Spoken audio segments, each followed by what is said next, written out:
সালামু আলাইকুম, কি অবস্থা? সবাই কেমন আছেন? আজকে চলে আসলাম নতুন একটি ব্লগে। আজকে একটি সুন্দর রিসোর্টে আসলাম, আমার বড় ভাইয়ের রিসোর্ট। তো চলেন আপনাদেরকে দেখাই, রিসোর্টটা ঘুরে দেখাই কিরকম, দেখেন আপনারা সাথে থাকেন। এই যে দেখেন, চলে আসলাম ভিতরে। পরিবেশটা খুবই সুন্দর, রিসোর্টটা অনেক সুন্দর। এটি সৌদির ব্যক্তিগত রিসোর্ট। উনি শহরে থাকে, উনি যখন গ্রামে আসে, এখানে আসে ওনার, তখন এখানে উনি থাকেন আর কি। উনি খুবই শৌখিন মানুষ, এই জন্য গাছপালা পছন্দ করেন, প্রকৃতি পছন্দ করেন, তাই অনেক গাছ লাগাইছে বাউন্ডারির মধ্যে। মার্শাল্লাহ, আমি আপনাদেরকে একটু গাছগুলো দেখাই। দেখেন, অনেক রকমের গাছ রয়েছে, সবগুলোর নাম আমি জানি না, আপনারা কমেন্টে জানাবেন। এখানে একটি পাহাড়ি গাছ আছে, খেজুর গাছ আছে মার্শাল্লাহ। এখানেও একটি গাছ রয়েছে, এই গাছটি আমরা সচরাচর কোনো পার্কে অথবা কোনো উদ্যানে দেখতে পাই। খুবই সুন্দর একটি গাছ। এই গাছগুলা আপনার পরিবেশের সৌন্দর্যটাকে আরো বৃদ্ধি করে ফেলছে মার্শাল্লাহ। দেখেন, দেখেন এখানে ফুল গাছ আছে, সবজিও আছে। উনি কিন্তু সব রকমেরই গাছ লাগাইছে, সবজি, ফুল বা যেগুলো সৌন্দর্য বৃদ্ধি করে এরকম পার্কের গাছ সবগুলো লাগাইছে। দেখেন, অনেকগুলো টমেটো ফলন হয়েছে। ও আমরা এখানে একটি মরিচ গাছও দেখতে পারতেছি মাশাল্লাহ।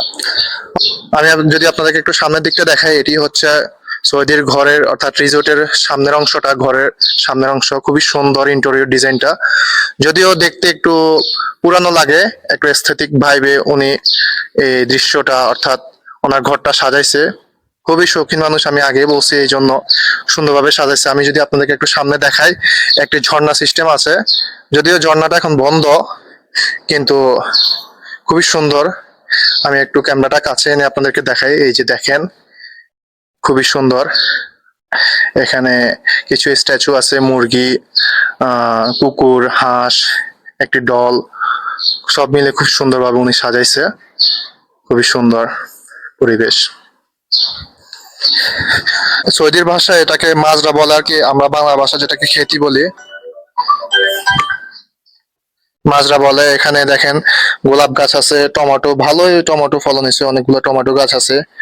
দেখছেন, সৌদি শাকসবজি, বাংলাদেশের শাকসবজি উনি পছন্দ করে। একটি লেবু গাছ, লেবুর ফুল চলে আসছে মার্শাল্লাহ। চলেন সামনের দিকটা একটু দেখাই আপনাদেরকে। এই যে দেখেন, এখানে সৌদি বিকেল বেলা বসে চা কফির আড্ডা দেওয়ার জন্য একটি সুন্দর টেবিল সিস্টেমে বানাইছে। দেখতে মনে হচ্ছে যেন গাছের গুটি কেটে বানানো হয়েছে, তবে দেখতে গাছের গুটির মতো মনে হলো, এটা আসলে গাছের গুটি না, এগুলো হচ্ছে কংক্রিট দিয়ে বানানো, তবে ডিজাইনটা হচ্ছে গাছের গুটির মতো। খুবই সুন্দর লাগতেছে, একটা এস্থেটিক ভাইব দেওয়ার জন্য। আর আমি যদি আপনাদেরকে একটু আমার পিছনে দেখাই, দেখবেন যে গাছ আছে। এখানে একটি মজলিস ঘর, আরবিতে বলে মজলিস ঘর, বা সৌদিরা যেখানে বসে চা কফি খায়, আড্ডা দেয়। খুবই সুন্দর। পেছনে দেখেন, কিছু সৌদি আরবের প্রাচীন জিনিস উনি রাখছে, উনি ঐতিহ্য ধরে রাখার জন্য। খুবই সুন্দর। দেখেন, এখানে বসে বিকেল বেলা আপনি বন্ধু বান্ধবদের সাথে বসে চা কফি খেতে পারবেন, কথা বলতে পারেন। খুবই সুন্দর একটি পরিবেশ, অনেকটা মনে হচ্ছে যেন আমি বাংলাদেশে আছি। গাছগাছালি, প্রকৃতি, পাখির কিচিমিচি সবকিছু মিলে খুবই সুন্দর পরিবেশটা। দেখেন আপনারা। তো এতটুকুই ব্লগ। তো সামনে কি নিয়ে আপনারা ব্লগ চান, আমাকে অবশ্যই কমেন্ট করে জানাবেন। আজকে ব্লগটি কেমন লাগলো কমেন্টে জানাবেন। দেখা হবে অন্য কোনো ভিডিওতে, অন্য কোনো ব্লগে। সবাই ভালো থাকবেন, সুস্থ থাকবেন। আল্লাহ হাফেজ।